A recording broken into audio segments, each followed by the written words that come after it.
Hello, this is Stuart Roberts, founder of Haircuts for Homeless, and welcome to the Hear Me, See Me podcast. I'm going to be talking to people who are truly inspirational to me. Some you may have heard of, and some you haven't, but you really need to hear their story. Hello, this is Stuart from Hear Me, See Me podcast, and I'm a very excited young boy, but old man, because today I'm joined by the lovely Vicky McClure. How are you? I'm great, Stuart. Really, really pleased to be on your podcast. It's great to be smiling. It's great to be here. Yeah. We'll go straight in, because we can't not talk about your career. Where did you grow up, and where did you then come into the acting world? So I grew up in Nottingham, where I still live. And I went to a place called the TV Workshop, which is still going strong, which is amazing. And it was the big thing about the workshop, and it still stands to this day, but it's very different because the world's very different. But it was free. It was a free place to attend. So it didn't matter about your financial circumstances. You fill in the form, you make the audition. If you had what they liked, then you got in, and every year you'd have to re-audition as well, so you couldn't rest on your laurels. Right. And I was there from the age of 11 till I was 21, so I had 10 years at the workshop, which was, it's a long old time to be, I say studying. It never felt like we were studying, it just felt like we were just doing. It was very practical. It was all about getting up and giving things a go and feeling like you was in a safe space to do that. And it's, it's the making of me. It really is. It's the making of the kind of actor that I am, the kind of jobs that I choose, the attitude that I take to work. It all stems from the workshop. Yeah. Sounds amazing. Is it not free now, or is it? It's not free now, but the fees, I wouldn't like to give you a sort of complete definite on what they are, but they are reasonable. Okay, right. People, if there are students that can't afford it, there are bursary schemes in place, right? That they can attend. So it's still set up to make sure it's basically focusing on talent over anything, which is for me how the world should be. yeah, definitely, yeah. And what was your big break? What was the first thing you got you going? So my big break was with Shane Meadows. He saw me at the workshop. Actually, he's always been a massive supporter of the workshop and used it a lot for casting, whether it was 24/7, Dead Man's Shoes, This Is England, all that kind of stuff. So I know, it's just, do they get any better than that? It's an amazing film. He's the best, isn't he, Shane? And he saw me there when I was 15 years old to play Ladine, who was 18 years old in character. So I thought I got no chance, to be honest. But thankfully, I don't know what he saw, but he saw something. And that was the first big gig for me.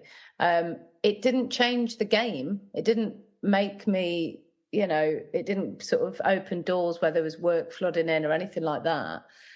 But I tell you what it did is it gave me a door to Shane Meadows, and we created a beautiful friendship, and then we went on to make lots of things together. So, I always say to actors, like, it's not necessarily going to be that every job that you get is going to be the one. Yeah. It might lead you somewhere that leads to the one, or it might lead you somewhere that you've just got to take everything you can from every job. They're all unique. It's a life, isn't it? It's a lifestyle. You're going to do this the rest of your life. So it's about evolving and growing. Well, will we? I mean, that's true. I still, to this day, don't take it for granted that it will be for life, because it is that kind of business. It always has been. It's a very fragile industry, and you're hot one minute, you're not the next. And you've got to kind of accept that from the beginning, because then your disappointment levels can sort of level out, I guess. I've been extremely lucky. I've been very lucky. I'm happy to work hard. I'm happy to put in the graft because I love it. So, it's it's one of those. At the moment, I feel like I'm just, pinch myself every day. Yeah. Oh, the things you've done are incredible, and it's like, I don't know whether it's does the actor attract the roles, or, as you say, you build up great relationships with good writers and directors, but you've just had so many powerful roles and performances. Yeah, I've been. It's funny. It's like, because me and my partner Johnny have our own production company now, Build Your Own Right. Films, and we chose to set that up in respect of what we experienced, which is that we didn't have, the sort of drama school steady step into the industry. It was very sort of what if and maybe now, and it was sporadic, and we didn't know if it was going to work. We both went on quite a similar journey there, and we're both from working class backgrounds, and it was amazing for me because I'd met people like Shane Meadows, who wants to tell those stories, wants to speak from a working class background, and wants to showcase it in such a beautiful cinematic way. And you just kind of go, well, this is exactly what I want to do. And, that's not always the case. Like, so you want to do a variety of work, but the reason we set the company up was to give people opportunities, because people gave us opportunities. Yeah. And it's hard to get your foot in the door. And, I think I've learned now by speaking with various writers and meeting them at the start of their careers, you've just got to be honest with each other, enjoy the ride, because development is a very tricky business. When you get into development, it doesn't necessarily mean it's going to see the light of day on screen. You could be developing something for years, and then before you know it, it's kind of got to the powers that be, and they're not into it. And so you've got to have thick skin, but you've got to enjoy it. Yeah. It's such a creative process. A friend of mine, Lena Headey, she's just done and I went to the screening the other day about it. Was and people don't realise that the work that goes in, because it was a short film, and then she had to then get the funding to make it a full length. And we went up to London and saw the sort of roughly nearly finished version. Powerful film, really powerful film. She's a fantastic actor. Yeah. But you then, if you get to know someone slightly behind the scenes, you realise how much work goes into it. Yeah, no, it really is, and it's from from the floor runners to the camera department to the production assistants to the drivers, the caterers. Yeah. Every single department you can think of, you need. Yeah, so we're saying like the amount of work that goes into these things that people don't even realise. Yeah, it's huge. It takes an army. It really does. Every single job. If you go on to, a small set like a short film, or a huge budget Hollywood movie, or, great British dramas, whatever it may be, you need every single person that is there to pull out the bag and do their job. Because, it really does take everybody to make it into what it is. And that's down to the caterers, making sure people are fed well, to drivers getting you there, to makeup and costume, to the camera department, floor runners, the truck drivers, everything. And you know what? I think when I first started going on to sets, especially ones where I, had a fairly decent role in it, I found it really daunting to speak to everybody, because, there's a lot of people to get around, and I didn't know what some of them did. And I didn't want to ask because I didn't want to sound stupid. What's a gaffer? Do you know what I mean? Yeah, exactly. What's all these weird names for everything? And what I love more than anything now is especially on, say, one of the first days on set. I mean, I do still think that we should wear badges for at least the first week, because I'm struggling to remember my lines, never mind 70 new names. But I love just going around and saying to people, what's your name and what do you do? Yeah. Do you know what I mean? Let's just cut to the chase so I know exactly what you do, because then, one, it's, respectful and just courteous, and two, it's good to know what their job is, so you can ask them how it's been, or if you need their help for whatever reason, you know which department to go to. And so little things like that really do make a huge difference to, the way it works and the way it runs and all that stuff. Yeah. I mean, the passion for what you do comes through, and I think that's the sort of thing that you can't really fake that. Like you can learn your craft, you can be an act, learn your acting and stuff like that, but you can't really fake that passion that you've got, and you've some at home in these gritty dramas as well. Yeah, I mean, honestly, I'm really quite a happy person generally. Yeah. I like to think I am, but yeah, for some reason, I just, there's a lot of work to be done in discovering whatever it is in that role, and I think I just get into it. I've got quite a vivid imagination. I think that's probably why I've ended up doing what I do. But I feel like I can, with certain roles, I feel there's a possibility of me being able to take it where it needs to go. And that's why there's been roles in the past where I've turned them down or said, I don't think I want to meet for that, because I don't think I can do it justice. There comes a point where you go, well, there's certain things that your strengths, and then there's times when you want to push yourself and challenge yourself and do something different. And then there's times when something just doesn't connect or feel right. And I think that's fair for anyone in any position of their career to do that, because it's fair for the story that's being told. Yeah. So cool. Big responsibility. Yeah, I mean, I feel like I'm bloody lucky in the sort of audience and just general support that I have from people that I meet out and about, people on my social media, just in general in the industry and stuff. I do feel like that takes the pressure off a little bit, because we're not saving lives. We're not, we're paid well, we're looked after, and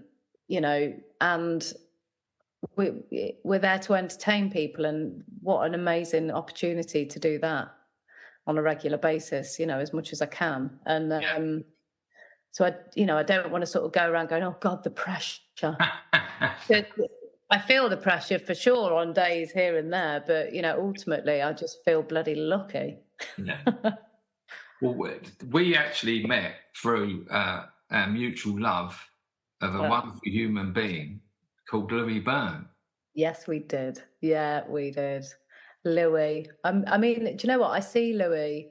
Louis comes to majority of the events that I go to now, not just because he's doing my hair. That is a major perk, that I've got a best friend that's also the best hairstylist, but he just comes with joy. He comes with positivity. He's there to support. He's there to back you. He's there to help. He's just one of those guys in my life where I'm just like, thank God I found you. What a beautiful man. What a beautiful human being. Just constantly striving to leave a mark on this world, and leave it better than he found it. That's Louis. Yeah. When I first met him, he came and volunteered with us, and he I think he was just starting. He's just had that formula, a little bit of an idea about his projects, which is I Can, I Am, and I Will. And he spoke to me about it, and then he, seeing it come to fruition, it's so powerful now, and it's going to help so many people. Yeah, absolutely. It's I've been there from when it was born, if you like. In fact, he's got a tattoo on the side of his neck that says "controlled," and that's my handwriting. Oh, is it? Yeah.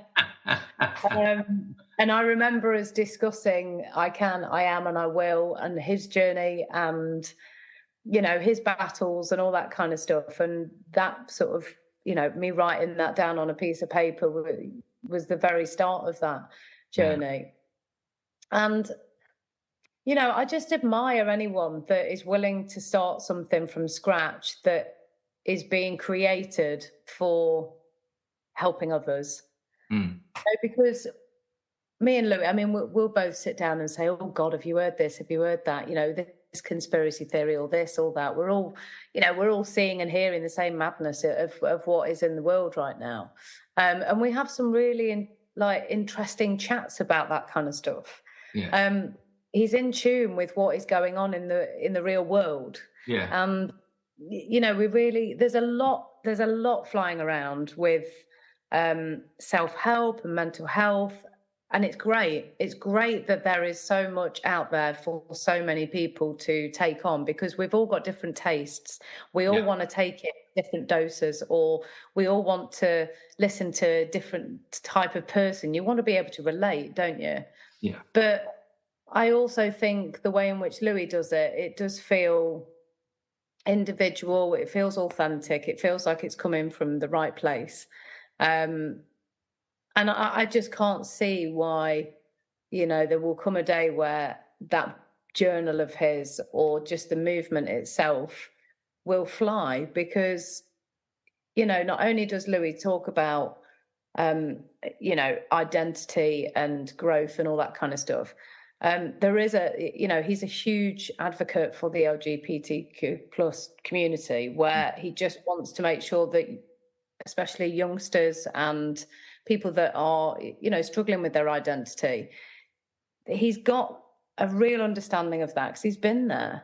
And there's nothing better than getting advice from somebody that's actually been through it. And so, yeah, I'm backing him. I back him all the way. Like, you know, I'm his supporter, and I know you are as well. Yeah. Me and him share a lot. You know, we share a lot of the same background. You know, with our addictions and things like that. And you know, it does. He won't mind me saying that. Well, you know, perhaps he shouldn't. Well, no, he's very open. I'm a bit wary when I say that. I tell everyone, you know, I'm a chronic alcoholic. I'm a chronic drug user, and I'm, you know, 17 years proudly sober. And you know, I forget. I just put him on my bandwagon, you know.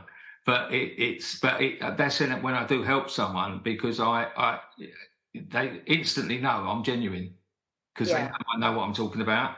And you know, like sometimes I get a guy in the chair, and you know, and I can smell him. You know, I can smell it on him, and I'm like, I say, you know, I just say, oh yeah, no, I don't drink, mate, and then it just comes out, and straight away you've got that instant connection. You know? Yeah, totally. And you know, the world needs openness and honesty, doesn't it? It just needs people to just be able to feel comfortable to say, I'm not doing all right. I feel like shit. I don't like myself at the minute. I'm unhappy with my job. I'm unhappy with my partner. I'm unhappy with me.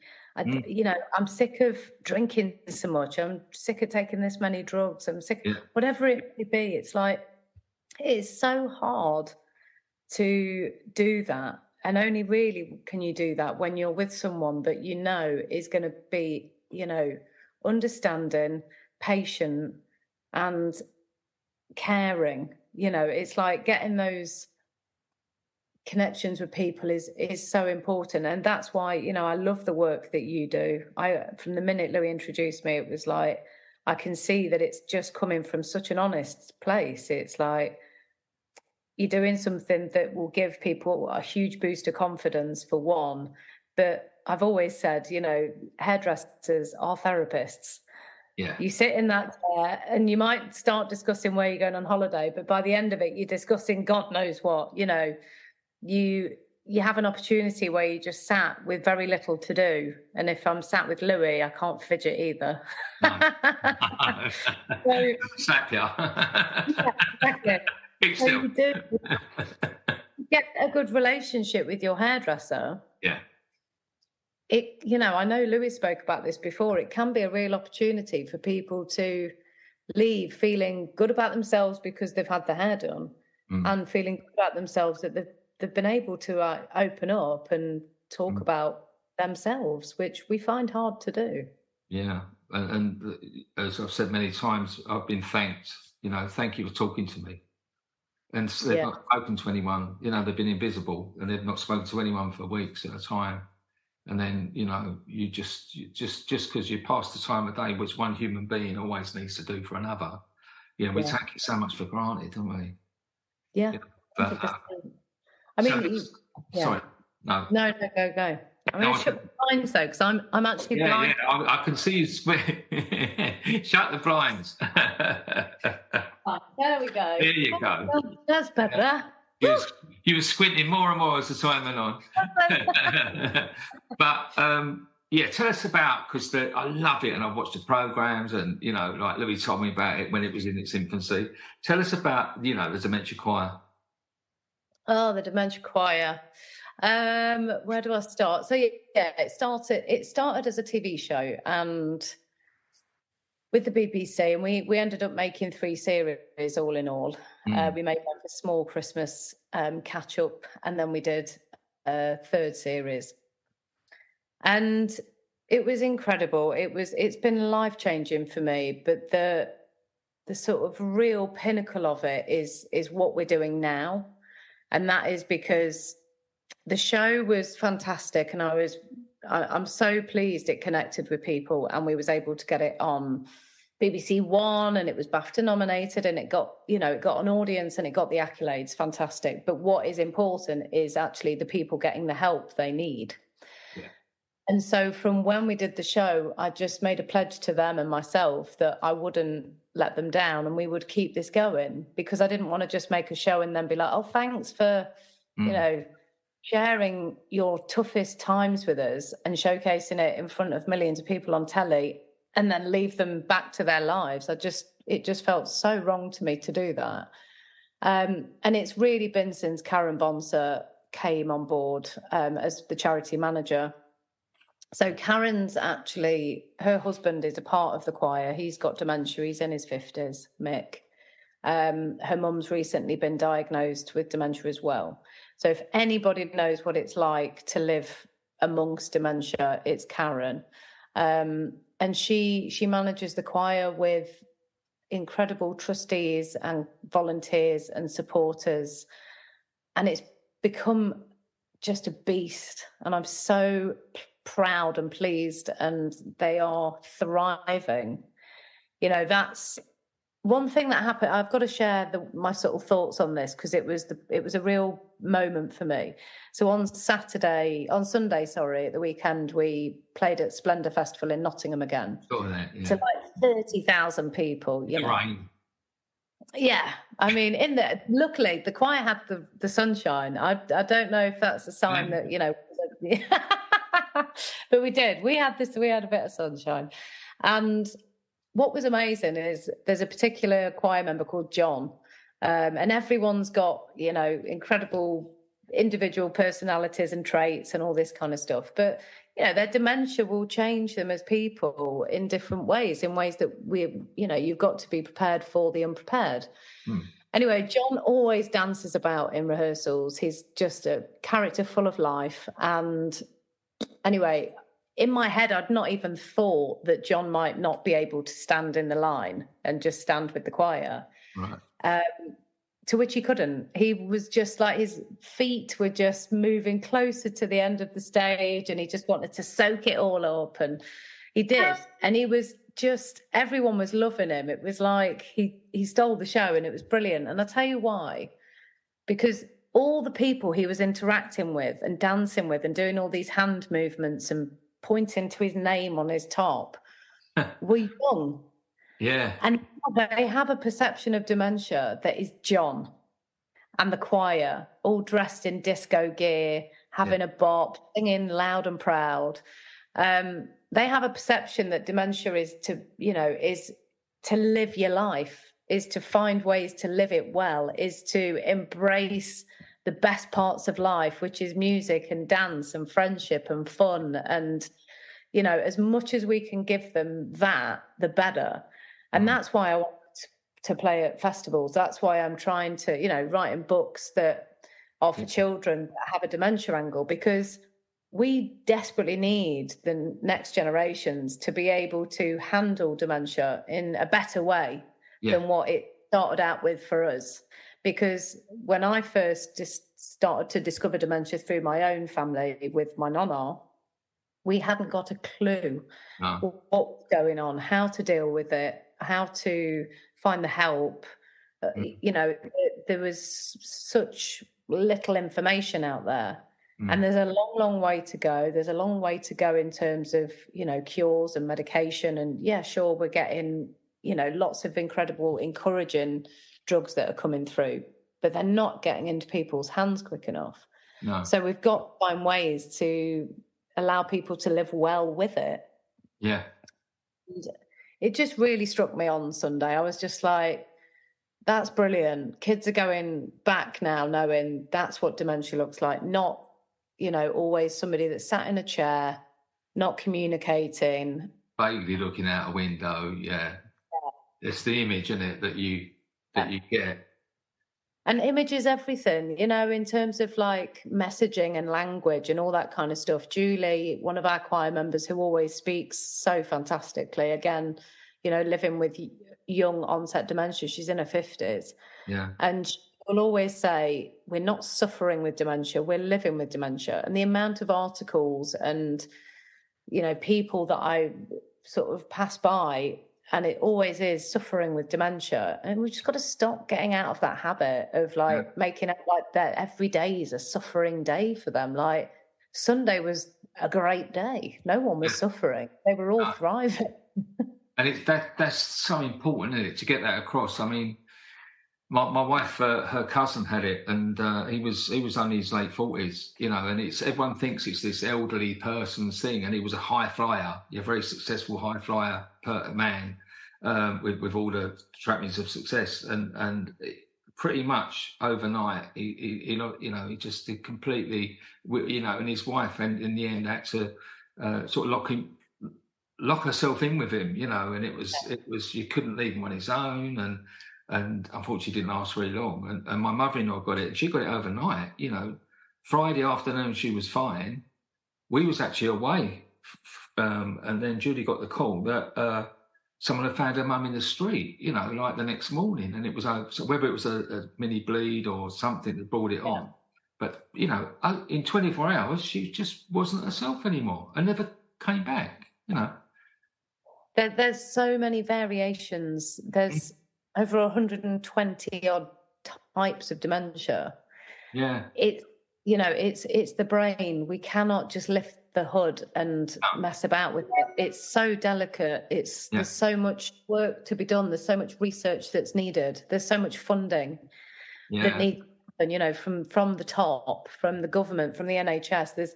There's so much more that needs to be done. We've got to stop ignoring it, because like you say, I've met people that are in their late 30s, late 40s, you know, ages that are just unthinkably young to get that kind of disease, but it is very possible. And the more we learn, the more we can diagnose earlier, the more we can help people earlier and, you know, prolong it being so rapid and identify whereabouts it's in the brain and what that might affect. And if it is going to affect your behavior, we can be prepared to deal with that behavior.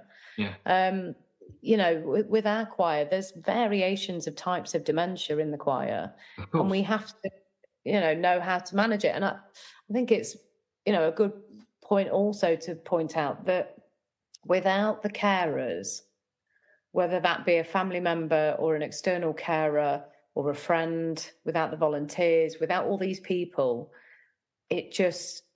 people would be left in a chair. People would degenerate so quickly. You know, it prolongs life. And you know, I don't want to sound like I'm not a doctor. No. You know, I don't want to give out scientific advice or anything like that, but I will share what I've learned, and that is that, you know, with music, there's no side effects apart from positive side effects. And so there is proof that something as simple as music, getting it right and making it, you know, using it as music therapy does actually make people happy, which can prolong life. It is as simple as that. If you're left with nothing around you, no people to communicate with, nothing to react to emotionally, whether that be music or reading or watching telly or art or whatever it may be, of course you're going to go downhill very fast. We all would, without dementia. They're firing up the parts of the brain that we need. I think I said just before we started as well, about the sort of black hole I go into sometimes, and I've been struggling recently, and I've learned a lot. And I'm not a doctor, and but I've learned a lot recently because I needed to find out what's happening with me, and anxiety brings on so much physical illness. Because you're in a constant state of anxiety, so you constantly do the fight or flight, but instead of like an occasional time when you might nearly get run over or something, when you fill your body full of adrenaline and cortisone, well, you're doing it on an hourly, minute basis, and you're constantly filling your system with that. So I found the thing for me now is meditation, mindfulness, going down the gym, all of the things I need to do to fire up the happy part. And the more I fire up, the more it lights up, Yeah, exactly. And it's kind of everything that you're doing is kind of physical. Yeah. And it's needing you to actually do something, whether that's picking up a book or sitting in a certain position or going to the gym, whatever it may be. You're having to do something. Yeah. You can't rely on, it's such a huge subject, isn't it? Our mental health and how we look after it and how we look after everyone else's. It's so individual. But you have to listen to what works for you and not worry about what everyone else is doing. Yeah. I've tried to meditate before. I've not got there yet, where I've felt like I've fully immersed myself into it. I don't really go to what am I saying? I don't go to the gym. Yeah. I was going to do that. I don't really go to the gym. I don't. I'll nip into physical activity as and when I feel the need. And yeah, I'm a busybody, so I don't sit down anyway. It's like, that's all right. I shouldn't feel guilty that I don't have a gym membership and I've not nailed meditation yet. You know what I mean? I go to a sweaty boxing gym. I don't go and do all the classes and that. No, but it's whatever works for you. It's like there's a lot of pressure now, isn't there? Like what you should be doing and how many. There's a lot of people selling a lot of things. Yeah. That, I'm like, okay, certain things shouldn't cost. Do you know what I mean? If it just shouldn't, there should be so much out there that's accessible so that everyone gets a fair crack at having happy mental health without it costing them too much as well, Precisely. Nothing has to cost. I mean, I hear of kids and people spending £120 a month on a gym membership, walk to the gym, don't join and walk home. Or go for the park. But our local park, like a lot of local parks, have got all these machines in there. I think they're a great idea, these sort of aerobic type machines, and you can go on them, and you don't really see enough people using them. You haven't got to do all that stuff, the local swimming path, go and have a swim, and you haven't got to, there's nothing stopping you, but it does. Look, I've got a pair of boobs. I'm not. I'm not a lovely pair of boobs. I'm not mental health, Mr. Health Fitness, but just by doing the bit that I do, I come home and it makes me feel better and it gets me out of it. And so what I'm trying to say, I know we've gone off subject, but it isn't really, because it's all about a really healthy brain, and it affects your whole of your lifestyle. So, nothing more important than with the dementia. Nothing more important than anything, and it takes a healthy brain to be able to support somebody with dementia as well as it. There's a saying of grieving twice, basically, when you're living with somebody with dementia or you're losing somebody with dementia. I remember my mum talking about it and how, we kind of lost her before she passed away because she we lost who she was, and she lost the ability to speak, and she lost the ability to use her hands, and all these kind of like heartbreaking moments throughout the diagnosis. And then when she passed away, you grieve again. So trying to remain a healthy brain, and kind of the best advice I can give to anybody is find a community that is going through similar things, because that is what will help you get through it. That is what helps the choir, and that's why it's not just as vital for the choir members, but for all of their family members and their carers and the volunteers, and every single person in that room has a connection to dementia. And we kind of, it's just bags of fun. I mean, there's tears, of course, and there's like load days for people, and we're there for everyone when they're going through those, but 9 times out of 10 it is just pure joy. It's very similar to what we do, because we have heartbreaking stories, but sometimes we have the biggest laughs. Like when we go to Dublin, we've got a project in Dublin, and once the Irish get together over there, it's hilarious. And the headmisters are having banter, and the having the crack, and all the guests come in and they join in, and it's magical. And it's magical. What you do is magical. And honestly, I mean, the characters, the people, the stories you must hear of why people have ended up in the situations they have, I can't even begin to imagine, how much that must play on you and your team. And, those individuals that are fighting day after day, and God, I'm sure taking it one day at a time, because, and we all know it's worse than it's ever been. Literally worse than it's ever been. And it takes charities like yours, which is in the similar vein as to our Dementia Choir. We're not funded publicly. We are based purely on donations, and we're a small charity. I think the important thing is as you say, make sure we spread the joy of it. It's because there's so many things that are sad and that, but make sure we get across the joy of it, and that's the most important thing, because it makes people want to join you and want to support you when they need to see that as well. So where's the future? What's happening for the future of the Dementia Choir? Where do you want it to get to? Well, do you know what? It's a very interesting question, because I've got so many plans and so many ambitions for it. Some of them I daren't even say out loud, because people might think I've lost my mind. But I just want it to continue. Because we have great support, and financially we're able to look after the choir. Now it's all about keeping it going and making sure that the messages that we have are getting out there far and wide. And I'd love to see, people setting up their own choirs, and just making sure that everyone has access to music therapy. That is the ultimate goal. And, in terms of the cure and all those kind of things, I want to do my bit in terms of spreading as much hope and,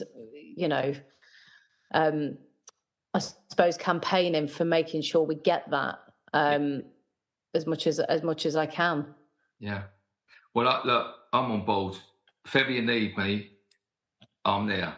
So Gosh, thank you so much. Me and Louis make a good double act. When we get together, we're like Laurel and Hardy. So get us together. If ever you need us, and come and visit us on one of our projects as well. And keep doing what you're doing. And I'm so grateful for your time. I know you're such a busy person, so I really appreciate it. Well, listen, I want to say the same to you. I'm backing you all the way. I think what you do is game-changing for many people's lives. It's an absolute honour to be on your podcast. And we'll definitely, I think Haircuts for Homeless and our Dementia Choir should emerge one day, and we should do something. It'd be great fun. We'll talk about it in part 2. Absolutely. Great stuff. Thank you very much. See you soon. Thank you very much. See you soon.